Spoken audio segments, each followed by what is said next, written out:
فرمایا کہ انسان کو اپنی شناخت کے لیے آئینے کی ضرورت ہے. آئینہ میں انسان مرر میں اپنا آپ دیکھتا ہے نا, کیا دیکھتا ہے؟ ظاہر دیکھتا ہے, لیکن باطن یہ کیسے دیکھا جائے گا؟ یہ ضمیر کی عدالت ہے. جسے اس عدالت میں جانا نصیب ہو جائے اور یہاں کی بیداری مل جائے, اس کے باطن کی ستھرائی ہوتی ہے. کیا کہتے اقبال, علامہ اقبال رحمۃ اللہ تعالی علیہ فرماتے تو بچا بچا کے نہ رکھی سے, تیرا آئینہ ہے وہ آئینہ, جو شکستہ ہے تو عزیز ہے نگاہ آئینہ ساز میں. فرمایا یہ ضمیر جس کا جتنا کچلا ہوا ہوگا, جتنا اندر جو ہے اس نے اپنے آپ کو مارا ہوگا, کھپایا ہوگا, رب کی بارگاہ میں اپنے آپ کو مستحکم کرنے کے لیے آوزاری کی ہوگی. فرمایا یہ جتنا شکستہ ہوگا رب کی بارگاہ میں اتنا قیمتی ہے. انسان اپنے ضمیر کو ٹٹولے, اپنے آپ کو ٹٹولے. مصیبتوں میں, پریشانیوں میں جو گرا ہوا ہوتا ہے رب کی بارگاہ میں قریب ہوتا ہے, کیونکہ اس کے دل سے جو آگ نکل رہی ہوتی ہے نا, اس کے دل کی جو کیفیت ہوتی ہے وہ کچھ اور ہوتی ہے. ابو بکر بن عبد الرحمن بن حارث بن ہشام رضی اللہ تعالیٰ عنہ سے مروی ہے, نجاشی بادشاہ کا دربار تھا. کون گیا تھا وہاں پر تبلیغ کے لیے؟ حضرت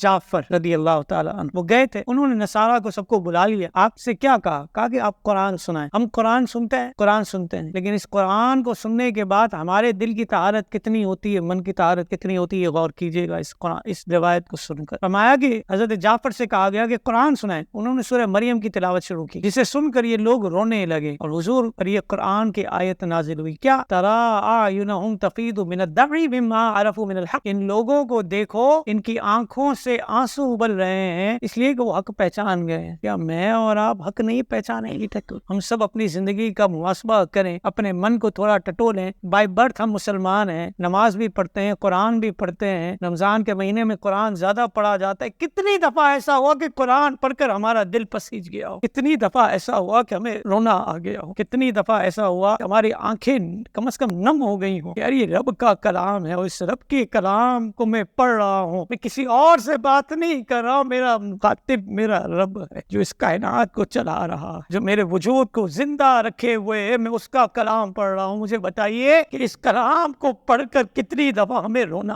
آیا. ٹوٹے ہوئے دل جو ہے نا, یہ رب کی بارگاہ میں قبول ہوتے ہیں. ٹوٹے ہوئے دل, باطن کی طہارت ٹوٹے ہوئے دلوں سے ہوتی ہے. جو دل کا بے پرواہ ہو جائے, جسے نفس کی طہارت کا خیال نہ رہے, دل کی ویرانی کیسے دور ہوگی؟ اور جب دل ویران ہو گیا تو پھر شناخت کیسے شناخت ہو؟